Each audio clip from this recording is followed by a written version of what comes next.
નમસ્કાર મિત્રો આજે આપણે પહોંચી ગયા છીએ બનાસકાંઠાનું મિની કેદારનાથ, જે જેસોરના જંગલોમાં અરવલ્લીની પર્વતમાળાઓમાં આવેલું છે.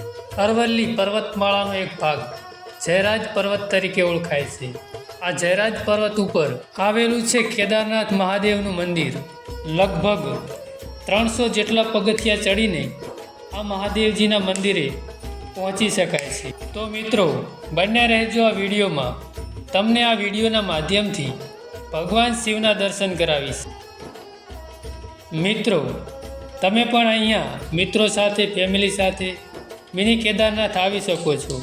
પહાડોની વચ્ચે અને પ્રકૃતિના ખોળામાં આવેલું છે કેદારનાથ મહાદેવનું મંદિર. આ મંદિર સમુદ્ર સપાટીથી 1500 મીટરના ઊંચા શિખર ઉપર આવેલું છે. મિત્રો, તમે જોઈ શકો છો પ્રકૃતિના વિહંગમ દ્રશ્યો. જે તમે જોઈ રહ્યા છો તે જે પર્વતની ટોચ ઉપર ઝરણું આવેલું છે તે ઝરણાનું પાણી છે. મિત્રો, આપણે પહોંચી ગયા છીએ શ્રી કેદારનાથ મહાદેવજીના મંદિરે. વરસાદી સિઝન અને શ્રાવણ માસની શરૂઆત થઈ ચૂકી છે, એટલે શ્રદ્ધાળુઓની સંખ્યા પણ ધીરે ધીરે વધવા લાગી છે.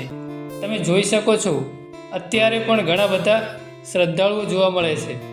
શિવરાત્રિ ઉપર હજારોની સંખ્યામાં અહીંયા ભક્તો દર્શન કરવા માટે આવતા હોય છે. તો ચાલો મિત્રો, શિવજીની મુલાકાત અને દર્શન કરવાનો લાભ લઈએ. મિત્રો, જે સામે દેખાઈ રહ્યો છે તે છે શ્રી કેદારનાથ મહાદેવજીનો પ્રવેશ દ્વાર. તો ચાલો મિત્રો, શ્રી કેદારનાથ મહાદેવના દર્શન કરીએ અને તમને પણ આ વિડીયોના માધ્યમથી શ્રી કેદારનાથ મહાદેવના દર્શન કરાવો.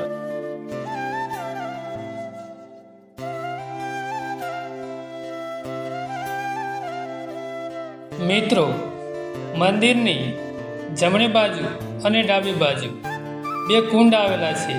જે તમે જોઈ રહ્યા છો તે ગંગાજી કુંડ છે અને ડાબી બાજુ છે યમુના કુંડ. કહેવાય છે કે મહાદેવજીએ પાંડવોના વનવાસ દરમિયાન પાંડવોના કહેવાથી શિવજીએ યમુના અને ગંગા નદીના નીર અહીંયા ઉત્પન્ન કર્યા હતા. મંદિરની આસપાસની પ્રકૃતિનો આનંદ માણીશું. શિવજીના દર્શન કર્યા પછી અમે મુનિરજીની કુટીએ જવા માટે નીકળ્યા. મુનિરજીની કુટી જયરાજ પર્વતની ટોચ ઉપર હતી અને જેમ જેમ ઉપર ચડતા ગયા તેમ તેમ જંગલ વધુ ગાઢ બનતું ગયું. સુમસાન એટલે એટલું સુમસાન હતું કે કોઈ માણસ તો શું, કોઈ પક્ષી પણ નહોતું જોવા મળતું. આશરે 2 થી 3 કિમી જંગલમાં ચાલ્યા પછી અમે પહોંચી ગયા છીએ મુનિજીની કુટીએ.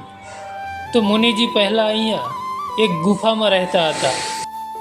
તમે જે ગુફા જોઈ રહ્યા છો તેમાં હજારો વર્ષ પહેલાં મુનિજી આ કુટીમાં રહેતા હતા. આ ગુફાને અડીને જ મહાદેવનું, શ્રી ગણેશ ભગવાનનું અને પાર્વતી માતાનું મંદિર આવેલું છે. ત્યાં અમે દર્શન કર્યા અને ચોમાસામાં 16 કલાએ ખીલેલી પ્રકૃતિનો આનંદ માણ્યો.